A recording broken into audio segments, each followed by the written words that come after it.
Here is your story. Marcus Hale always arrived at the coffee shop at 6:58 in the morning. Not 6:55. Not 7. 6:58, because he had learned through months of trial and error that this gave him exactly enough time to get Cleo settled before the morning rush made the place too loud for her. Cleo was 4 years old. She had her father's dark eyes and a gap between her two front teeth that made her smile look like a little window. She had opinions about everything: the color of her cup, the way her toast was cut, whether the clouds outside looked like animals or machines. She narrated the world in a constant, cheerful stream, and Marcus had learned to listen to all of it while doing 3 other things at once. He was 34. He had dark circles under his eyes that never fully went away, and his sneakers were 2 years old, and the strap on his bag had been fixed with electrical tape. But his clothes were always clean and pressed, because that was one standard he had decided to hold on to no matter what. Some things you let go when life gets hard. Some things you don't. Every morning, he carried Cleo through the door of the coffee shop on Meridian Street, set her down in the chair across from the window table, and began the same routine. Chocolate milk from the front pocket of his bag. 2 pieces of toast cut into triangles, wrapped in a folded napkin. A small stuffed rabbit named Button placed carefully under her arm. Then his laptop came out, his emails opened, and the 90-minute window of focused work began, the only stretch of quiet thinking he got before dropping her at daycare and heading to his shift at the logistics company 3 blocks away. It was not the life he had planned. But it was the life he had, and he had stopped comparing them. Naomi Chen arrived at the same coffee shop on a Tuesday in March. She was 38, the founder of a supply chain consulting firm that worked across 11 countries, and she had moved her temporary office to Meridian Street because the renovation on the 14th floor of her building made it impossible to think. She took a table near the back wall, set up her laptop, turned her phone face down, and got to work. She was not a person who noticed strangers. She was, by training and by nature, focused entirely on whatever was directly in front of her. But Marcus was difficult not to notice. It wasn't his appearance, though he was quietly striking. It was the way he moved through the morning, like someone who had rehearsed every step so many times that it had become its own kind of art. She watched without meaning to as he pulled a small comb from his jacket pocket and began working through the tangles in Cleo's hair while the little girl ate her toast and kept talking, completely unbothered, as though being groomed mid-sentence was just part of the normal order of things. Marcus worked carefully, dividing her hair into 2 sections, braiding each one slowly and evenly, his hands steady and patient, and then tying them off with 2 small yellow elastics he had been wearing around his wrist. Naomi looked back at her screen. She looked up again 10 minutes later. He was reading to Cleo from a picture book, one finger following the words along the page, his other hand resting on the table where Cleo had placed her small palm flat against his, not holding, just touching, the way children do when they want to feel that someone is there. Cleo was listening with her mouth open and her toast forgotten, completely inside the story. When he finished the page, she patted his hand twice and said something Naomi couldn't hear from across the room. Marcus laughed, a real laugh, the kind that started in his chest and reached his eyes and stayed there for a moment, and then turned the page. Naomi looked down at her quarterly projection report. It suddenly felt very far away. She did not introduce herself that day. She was not the kind of person who acted on impulse. She observed first, and she waited, and she made sure she understood what she was seeing before she said a single word about it. So she kept coming to Meridian Street every morning, and she let the routine across the room become part of the background of her thinking, like music she hadn't chosen but had grown to like. She noticed the way Marcus checked the weather on his phone each morning and then added or removed a layer from Cleo's bag depending on what it said. She noticed that he always had something ready for the last 15 minutes of their time together, a small puzzle, or a coloring sheet, or a simple game, for the point in the morning when Cleo's patience for sitting still began to wear thin. She noticed the way he spoke to her, not in the soft, simplified voice that adults sometimes used around children, but in his real voice, calm and clear, treating her questions as though they deserved honest answers. And she noticed the morning when his laptop made a small notification sound and his face went tight for just a second as he read whatever had come through. He closed his eyes. 1 breath in, 1 breath out. Then he looked at Cleo, who was drawing something with a crayon and hadn't noticed anything. He closed the laptop halfway and, by the time she looked up and asked him a question, his face was completely relaxed. Whatever the message had said, whatever weight it carried, He had placed it somewhere quiet inside himself and locked the door. Naomi had managed people for 15 years. She knew exactly how much that kind of composure cost. She spoke to him for the first time on the 9th day. It was a small thing. She asked if the shop carried almond milk, because the line at the counter was long and he looked like someone who came here often enough to know. He said yes, they kept it behind the counter and you had to ask specifically. She thanked him. He nodded and went back to his screen. Cleo looked at Naomi with wide, serious eyes. Then she said that she liked her earrings. Naomi told her thank you. Cleo nodded, satisfied, and returned to her drawing.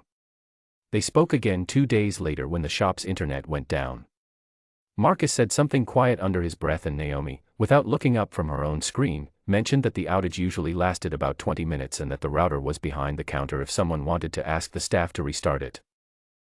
He looked over at her with a small expression of surprise, as though he had not quite registered her as someone who had been paying attention. She had the impression that he was not used to being paid attention to. He introduced himself. She did the same. He didn't recognize her name, which she found unexpectedly pleasant. There was a certain relief in being just a person at a table, with no reputation preceding her. After that, they spoke the way two busy people speak when they share a space, briefly, practically, without any pressure. A comment about the coffee. An observation about the weather. The easy, low-effort shorthand that develops between people who have been in the same room long enough to get comfortable.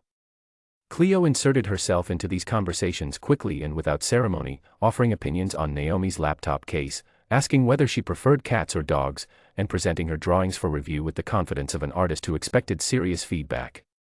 Naomi looked at each drawing carefully and gave her thoughts. Cleo was satisfied with this arrangement. Marcus apologized once for his daughter's boldness. Naomi told him there was nothing to apologize for, and she meant it completely. 3 weeks after Naomi first noticed him, she arrived at the coffee shop to find Marcus sitting at the window table with Cleo asleep against his arm. Her rabbit was tucked tight under one elbow and one of her shoes had come half off. Marcus's laptop was open, but he wasn't looking at it. He was looking at his daughter's face. The expression on his face was not something Naomi had a simple word for. It wasn't just love, though it was that. It wasn't just exhaustion, though it was that too. It was something older and quieter, the look of a person who had chosen something hard every single day for years, and who, in this particular moment, was certain beyond any doubt that they would choose it again.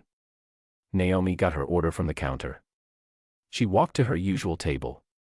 Then she stopped, turned around, and walked to his instead. She asked if she could sit down. He looked mildly surprised and said yes. They talked quietly, keeping their voices low so Cleo could keep sleeping. Naomi asked what he did. He told her, the logistics company, the inventory work, the degree he had finished years ago and never fully used after his wife died, and the shape of his life changed completely.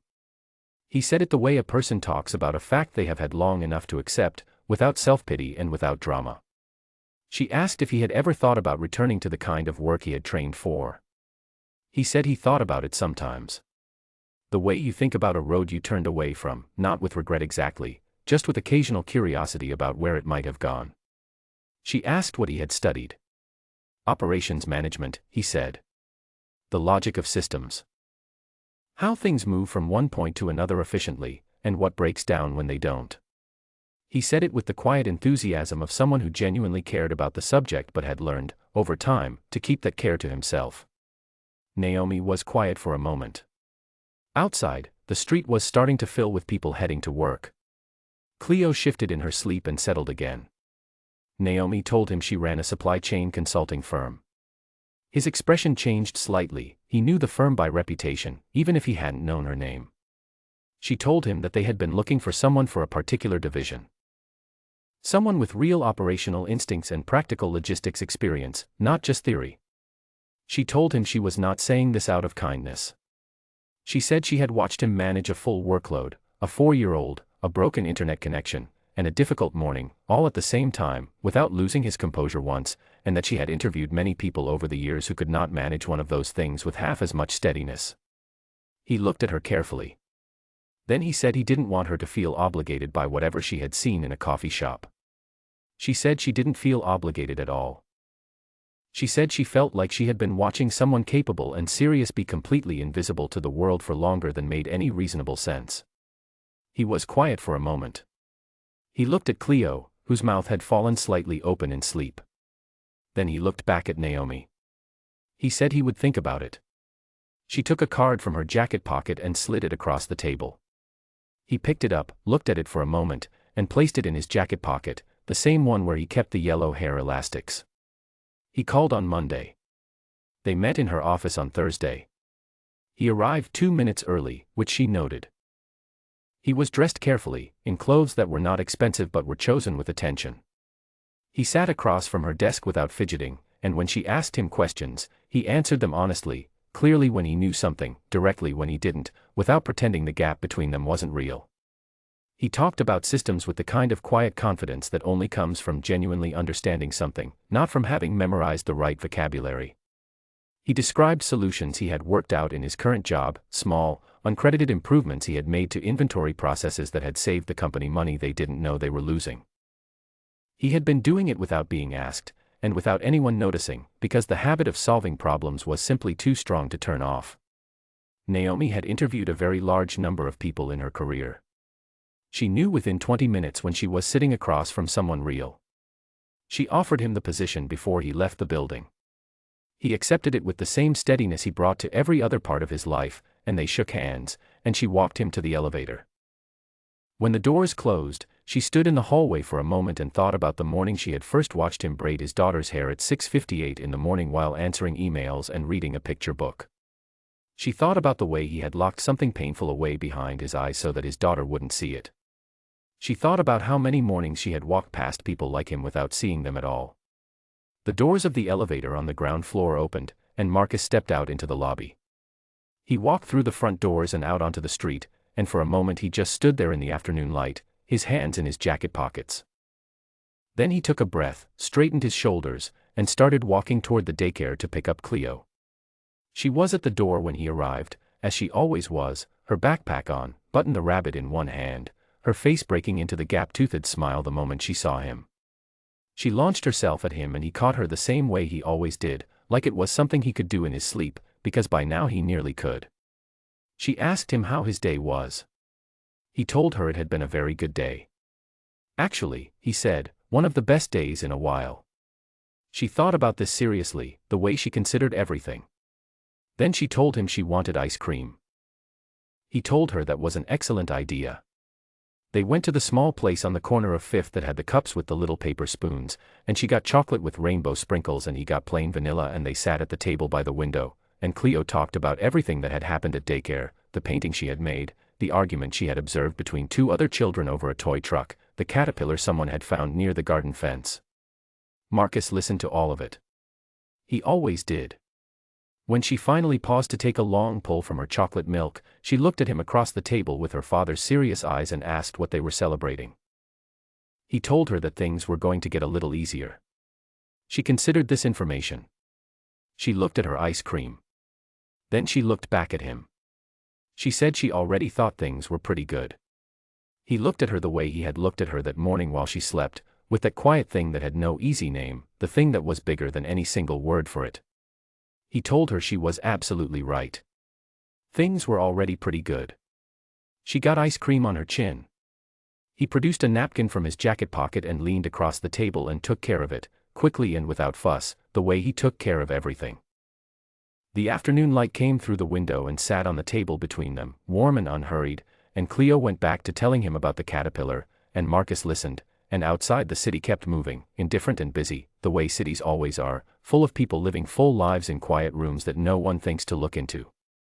Some of those rooms hold something worth seeing. You just have to slow down long enough to notice.